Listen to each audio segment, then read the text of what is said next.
കൃഷിയിൽ ആത്മാർത്ഥമായി താല്പര്യമുള്ള എല്ലാവരും എപ്പോഴും കേൾക്കുന്നൊരു വാക്കാണ് ഈ സ്യൂഡോമോണസ് എന്ന്. പലരും ഉപയോഗിച്ചിട്ടുണ്ടാവും. പക്ഷേ ഇതെന്തിനാണെന്ന് ചോദിച്ചു കഴിഞ്ഞാൽ ആർക്കും അത്ര വലിയ ധാരണ ഉണ്ടാവില്ല. ഇത് പ്ലാന്റ് ഗ്രോത്ത് പ്രൊമോട്ടിംഗ് റൈസോബാക്ടീരിയ ഗണത്തിൽപ്പെടുന്ന ചെടികൾക്ക് ഗുണകരമായ ഒരു ബാക്ടീരിയയാണ്. ഇത് എന്തിനൊക്കെയാണ് ഉപയോഗമെന്ന് വെച്ച് കഴിഞ്ഞാൽ വേരുപടലത്തിലുണ്ടാകുന്ന രോഗങ്ങളുണ്ട്, ചീയൽ, വാട്ടം എന്നിവയൊക്കെ തടയുന്നുണ്ട്. ഇത് ചെടികളുടെ വളർച്ചയെ വേഗത്തിലാക്കാൻ സഹായിക്കും. പിന്നെ വിത്ത് മുളക്കാനുള്ള ശേഷിയും കൂട്ടുന്നുണ്ട്. ഇത് വിത്ത് വേഗത്തിൽ മുളക്കുന്നതിന് വേണ്ടിയിട്ട് വിത്തിൽ 1 ലിറ്റർ വെള്ളത്തിൽ ഒരു 10 മുതൽ 20 ഗ്രാം വരെ സ്യൂഡോമോണസ് പൊടി കലക്കിയ ലായനിയിൽ വിത്തുകൾ ഒരു 15 മുതൽ 30 മിനിറ്റ് വരെ മുക്കി വെച്ചിട്ട് വേണം നടാൻ.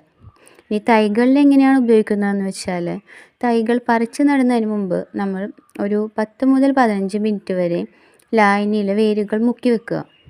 പിന്നെ ചെടിയുടെ ചുവട്ടിൽ അല്ലെങ്കിൽ ഇലകളിൽ 1 ലിറ്റർ വെള്ളത്തിൽ 5 മുതൽ 20 മില്ലിഗ്രാം ലായനി കലക്കിയിട്ട് വേരുകളിൽ ഒഴിക്കുകയോ ഇലകളിൽ തളിക്കുകയോ ചെയ്യുക. പിന്നെ എന്തെങ്കിലും രോഗലക്ഷണങ്ങൾ കാണുകയാണെങ്കിൽ ഒരു 10-14 ദിവസത്തിനുള്ളിൽ ഇത് ആവർത്തിക്കുക. ഒട്ടുമിക്ക വളക്കടകളിൽ ഇത് ലഭ്യമാണ്.